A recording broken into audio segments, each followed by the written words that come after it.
Welcome to Dumpster Diving, where we look at something horrible from the past. Today, Small Wonder.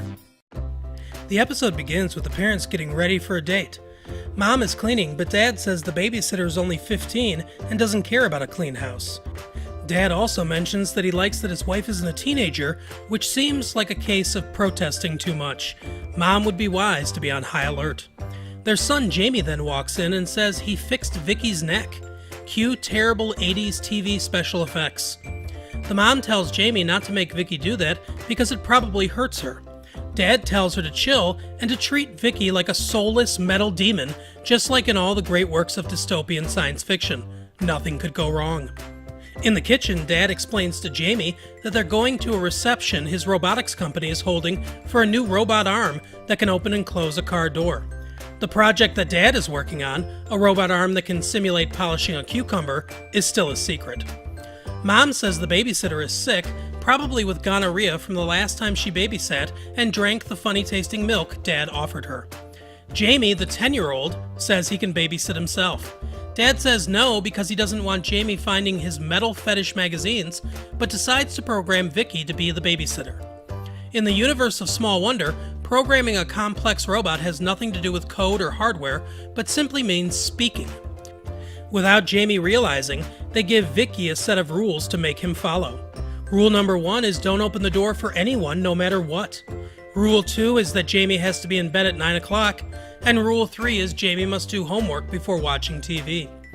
These rules are woefully inadequate, and Jamie wastes no time in exploiting the loopholes. First, he forces Vicky into slavery by making her do his math homework. Next, he tries pimping out his own personal Skynet by offering to do all his friends' math homework for $1 each. At the party, Dad tries to call the house, but Jamie turns Vicky into a $50 million answering machine. Jamie sees that a movie is starting at 9, but Vicky tells him he'll be in bed by then. He challenges her, and Vicky uses some pretty bad green screen to show Jamie she's serious. Thwarted from watching Skinamax, Jamie tries to quell his hormones with a milkshake. He tries adding an egg to the mix, but Vicky crushes it.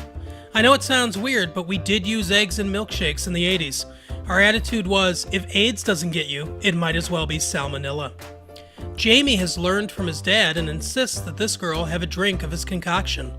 But even though Jamie is apparently smart enough to work on the robot's neck, he's also dumb enough to not realize that getting electronics wet is a bad idea, and that robots can't taste anyway. Her circuits get damp, but all it does is give the sound designer a chance to work with a synthesizer.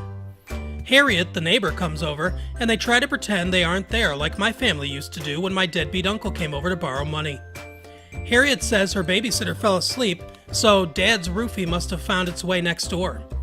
They tell the annoying neighbor to go away, and her contractually obligated one scene is over.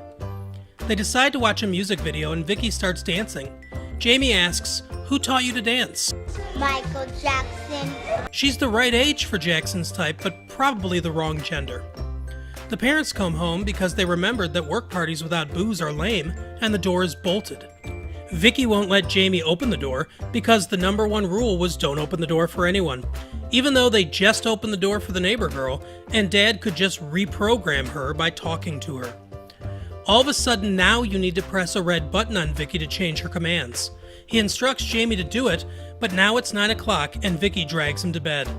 Dad crawls through the window like he was planning to do with that sleeping babysitter next door and gains entry into the house. Dad makes Vicky release Jamie without pressing the red button, showing that the show's rules have about as much consistency as a Comcast internet connection. Thanks for watching this episode of Dumpster Diving. Don't forget to subscribe, click that little bell icon to get notified when new videos come out.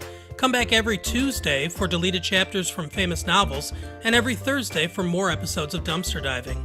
Check the description for our social media handles and websites of interest. Thanks again for watching. See you next time.